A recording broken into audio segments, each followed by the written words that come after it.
किसान साथियों, आज इस कार्यक्रम में हमारे मेहमान हैं डॉक्टर पुरुषोत्तम कुमार। कृषि विज्ञान केंद्र धनौरी हरिद्वार से हमारे बीच आए हैं और आज आपसे बातचीत का विषय रहेगा गन्ने की फसल में सामयिक कार्य। डॉक्टर पुरुषोत्तम, आपका बहुत बहुत स्वागत है आज के इस कार्यक्रम में। धन्यवाद धन्यवाद। डॉक्टर पुरुषोत्तम, हम सभी जानते हैं कि इस समय गन्ने की कटाई का समय है और एक और जो सितंबर अक्टूबर में हमने गन्ना बोया था उसमें हम कुछ सामयिक कार्य कर सकते हैं और फरवरी में जो बसंतकालीन गन्ने की बुआई होगी उसकी तैयारी हम कर सकते हैं। तो वर्तमान में जब हम गन्ने की फसल में सामयिक कार्यों की बात करते हैं तो थोड़ा बताएं कि गन्ने की कटाई जो इस समय चल रही है उसमें किन बातों का किसान भाई विशेष तौर पर ध्यान रखें। आज हम जो गन्ने की सामयिक विषय पे हम बात करेंगे। इसमें मैं बताना चाहता हूँ कि जो गन्ना है हमारा, ख़ास तौर से जो उत्तर भारत की जो एक मुख्य फसल है और काफ़ी किसान हमारे गन्ने की जो उनकी उपलब्ध वो है आर्थिकी गन्ने के ऊपर निर्भर करती। जहाँ तक गन्ने में सामयिक कार्य की बात है, गन्ने में इस समय हमारे खेतों में 3 प्रकार की फसल खड़ी हुई है। एक तो फसल वो है जिसको कि सितंबर अक्टूबर में बोया गया था। एक फसल वो है जिसकी कि हम कटाई कर रहे हैं और एक फसल वो है कि जिसकी हम जनवरी में कटाई करके जिससे हम आगे पेड़ी कर लेंगे, जिसको हम पेड़ी प्रबंधन कहते हैं, वो भी हमें गन्ने में करना पड़ेगा।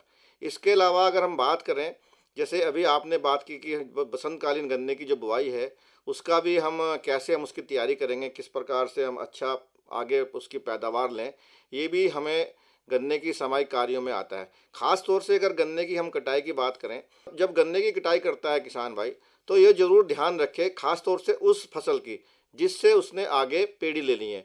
जब गन्ने की उसको कटाई करनी है, उसको ध्यान रखे कि गन्ने को ज़मीन से सटा के काटे, उसमें किसी प्रकार की कोई जड़ें या इस तरह की मिट्टी गन्ने के साथ ना जाए। गन्ने में कोई पाती या दूसरी इस तरह की अवशेष भी जब आप गन्ने को ले जा रहे हैं बेचने के लिए उसमें ना रहें।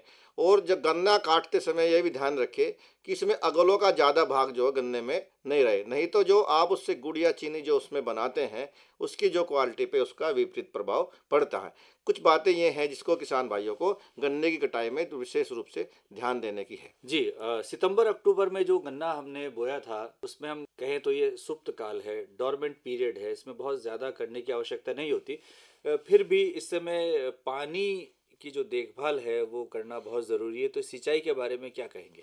बिल्कुल, बहुत ही अच्छा सवाल है आपका भारती जी, क्योंकि आप जान ही रहे हैं कि जो हमारा जो कि टेम्परेचर इस समय बहुत ज़्यादा नहीं है, टेम्परेचर हमारा बहुत कम है, 5-6 डिग्री मिनिमम टेम्परेचर 5-6 डिग्री के आसपास पहुंच जा रहा है और रात को पाला पड़ने की संभावना भी रहती है। ख़ास तौर से जो हमारा गन्ना जिसको हम सितंबर अक्टूबर में हमने बोया है, और इसमें हमारी एक चीज़ और ध्यान देने की बात यह है कि हम कभी-कभी इंटरक्रॉपिंग भी गन्ने के साथ करते हैं। इसमें जैसे हमें रबी की फसलें हैं, गन्ने के साथ साथ हम रबी की फसल भी ले लेते हैं। इसमें हमारा जैसे गेहूँ, बहुत सारे किसान जिनकी की जोत छोटी है वो गन्ने के साथ गेहूँ भी बो लेते हैं, सरसों भी बो लेते हैं, चना भी बो लेते हैं, मसूर भी बो लेते हैं।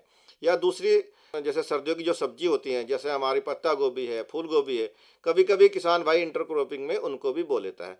तो इस विशेष रूप से जो बातें इस समय ध्यान देने की है वो ये है कि एक तो आप सिंचाई हल्की सिंचाई करें, क्योंकि पाला पड़ने की संभावना रहती, तो आप हल्की सिंचाई कर दें। इसके अलावा जो हमारी इंटरक्रॉपिंग वाली जो फसलें खड़ी हैं, अंत्य जो फसलें जिसको हम बोलते हैं, उनमें आप निराई गुड़ाई करें और ख़ास तौर से जो कोई खरपतवार उसमें है उसको निराई गुड़ाई करके उसको निकाल दें, ताकि आपकी फसल जो है इंटरक्रॉपिंग जो अच्छी प्रकार से हो सके। डॉक्टर पुरुषोत्तम कुमार, यदि हम बात करें कीट रोग प्रबंधन की, तो चूंकि इस समय मौसम काफ़ी अच्छा है, फसल की दृष्टि से टेम्परेचर कम है, तापमान कम है, तो कीट रोग प्रबंधन में कोई समस्या? इस समय क्योंकि टेम्परेचर कम होने की वजह से और फसल की जो मैच्योरिटी, जो हम कुछ फसल की हम कटाई भी कर रहे हैं, कुछ फसल जो हमारी खेत में जिसकी हमने बुवाई करी है, इस समय कोई कीट या बीमारी का कोई ऐसा प्रकोप नहीं हो पाता है। फिर भी जैसे तना छेदक हल्का फुल्का जो तना छेदक उसमें हो सकता है गन्ने में, जो हमारी फसल खड़ी है या क्योंकि हम सितंबर अक्टूबर में हमने बोया है, तो उसके लिए हम कोशिश ये करें कि लगभग 30 केजी फिरोडान जो है उसमें डाल दें खेत में, और उसमें नमी जो उस समय रहनी चाहिए, ताकि क्योंकि ये सिस्टमिक इंसेक्टिसाइड है और गन्ने में जो तना छेदक या इस प्रकार की कोई बीमारी कीड़ा जो लग सकता है उससे हम उसको फसल को बचा सकते अब बात करते हैं फरवरी में जो बसंतकालीन गन्ने की बुआई होगी उसकी किसान भाई तैयारी भी करेंगे और संभवतः जनवरी माह से ये तैयारी शुरू हो जाती है और साल के अंतिम दिनों में हम ये बात कर रहे हैं, तो नए वर्ष का आगमन होगा और किसान भाई अपने गन्ने की बुआई की तैयारी करेंगे। थोड़ा बताएं कि भूमि की तैयारी किस तरह से की जाएगी? नहीं, ये भी बहुत अच्छा सवाल है। और जैसे मैंने आपको पहले भी बताया है, गन्ना एक बहुत ही इम्पोर्टेंट फसल है हमारे इलाके के लिए, और किसान की जो आर्थिकी की बहुत बहुत कुछ जो है गन्ने के ऊपर निर्भर करती है। और गन्ने की जो पैदावार है वो उसकी तैयारी से लेके उसके जो बीच में हम उसके प्रबंधन करते हैं, उन्हीं सभी बातों के ऊपर गन्ने की जो पैदावार निर्भर करते हैं। क्योंकि जैसे आपने बताया है, हमारा बसंतकालीन गन्ने की बुआई जो है फरवरी के पहले हफ्ते में शुरू हो जाती है। उसके लिए हमने जो तैयारी करनी होती है वो जनवरी में ही शुरू करनी पड़ेंगी। क्योंकि एक तो सबसे पहले जो हमारे खेत हैं उनकी हमें अच्छी प्रकार से जुताई करनी है। जुताई करने के साथ साथ हमें उसमें जो भी जीवांश पदार्थ की मात्रा बढ़ाने के लिए, चाहे हम गोबर की खाद हो या हम दूसरी FIM है या हमारा वर्मी कंपोस्ट है या दूसरे जितने भी जैविक ऑर्गेनिक खाद हमारी है जिनको जिसमें कि कार्बन की मात्रा होती है, उसमें खेत में डाल के उसको अच्छी प्रकार से मिट्टी में मिला दें।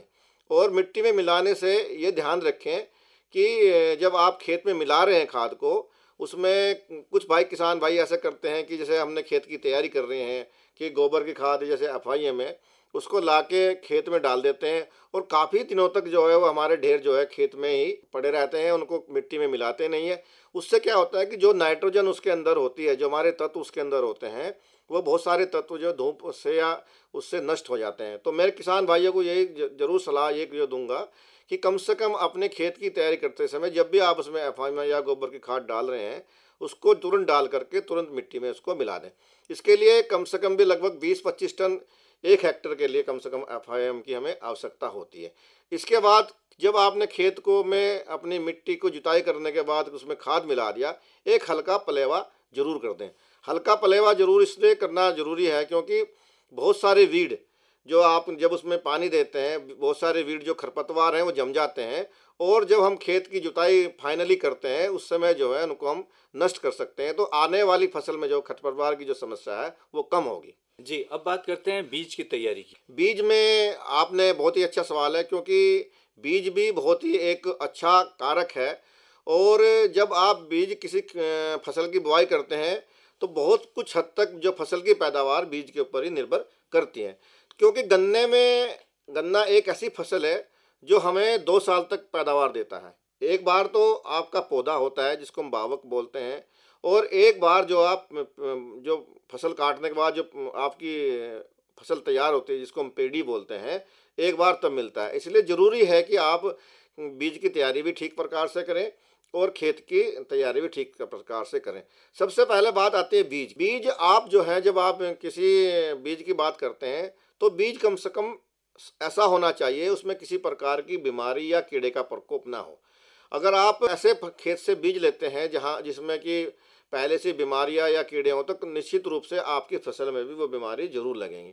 आजकल आप देख रहे होंगे कि गन्ने में जो है रेड रोट की बहुत ज़्यादा समस्या आ रही है, और इसका जो मुख्य जो कारक है वो बीज ही है। बीज के साथ साथ इसके बहुत सारे जीवाणु भूमि में भी रहते हैं, उनसे भी हो सकता है। लेकिन अगर आपका बीज खराब है तो निश्चित रूप से जो आके आने वाली फसल में भी यह बीमारी जरूर लगेगी। तो आप जब आप बीज की तैयारी कर रहे हैं, एक तो आप ऐसा करें कि जब भी आप बीज बोएंगे 2 या 3 आँख का टुकड़ा बोएंगे। 2 या 3 आँख से टुकड़े से ज़्यादा आप अपने खेत में ना बोएं। बीज को जरूर बोने से पहले इसको ट्रीट कर लें। ट्रीट करने के लिए आप उसमें किसी भी फंजीसाइड जैसे जैसे हमारा बेविस्टीन है या थाइफेनेट मिथाइल है, इनमें से कोई भी एक ले लें, और उसमें एक इंसेक्टिसाइड चाहे आपका इमिडाक्लोरपिड हो, इससे उसमें इसका घोल बना करके आप उसमें बीज को डिप करके 15 से 20 मिनट डिप करके आप उसकी बुआई कर सकते हैं।